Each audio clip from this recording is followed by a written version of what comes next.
سجیدار خوشگلی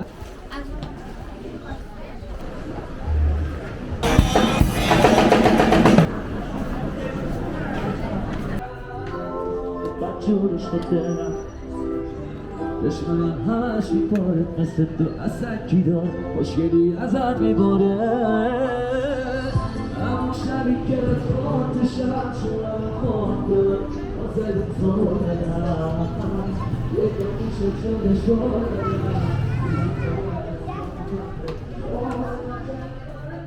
سلام دوستان، امیدوارم حالتون عالی باشه.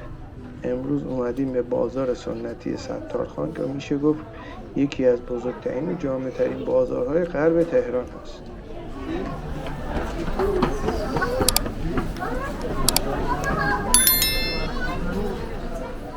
این بازارچه 20 ساله که زیر پل یادگار امام قرار گرفته حدود 290 واحد تجاری داره و قیمت اجناسش نسبت به بقیه مرکز خریدهای غرب تهران متعادل تره. از امکانات رفاهی این مرکز خرید میشه به پارکینگ و رستوران ها و کافه ها و فست فود های متنوع اشاره کرد. ساعت کار این بازار هر روز از ساعت 9:30 صبح تا 9 شب هست.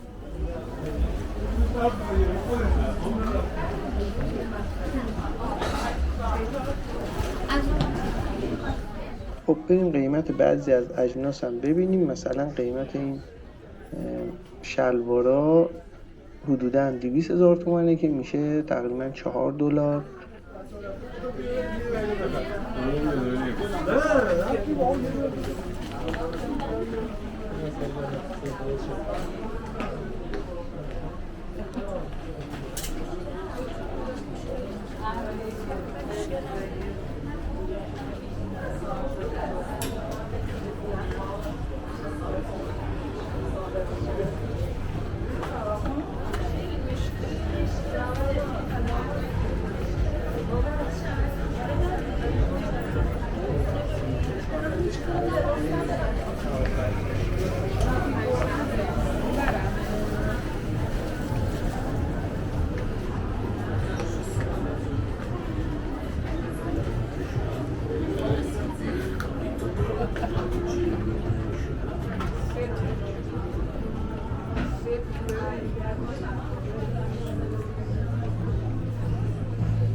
این مغازه هم شال و روسریاشو حراج کرده به قیمت 99,000 تومان که میشه حدوداً $2.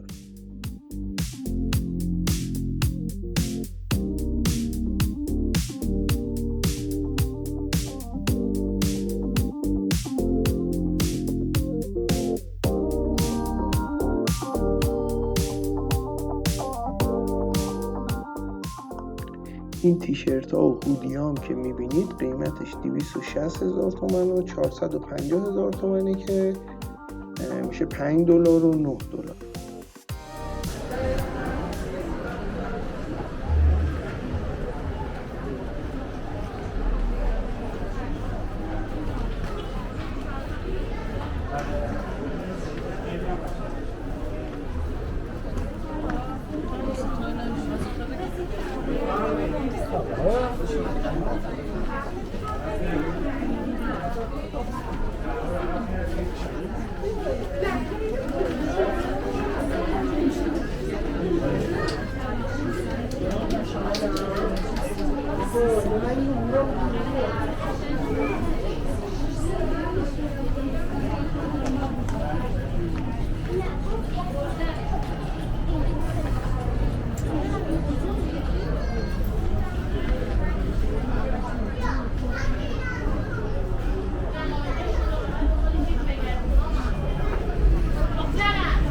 این کفشای چند طبیعی مردانه هم که میبینید قیمتش 1,120,000 تومنه که میشه حدوداً $22.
یه نشون تصویری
مرسی که تا آخر ویدیو با من همراه بودید. از اینکه کانال رو ساب میکنید ازتون ممنونم. ویدیو رو شیر و لایک کنید. اگر نظری دارید تو قسمت کامنت ها برام بنویسید.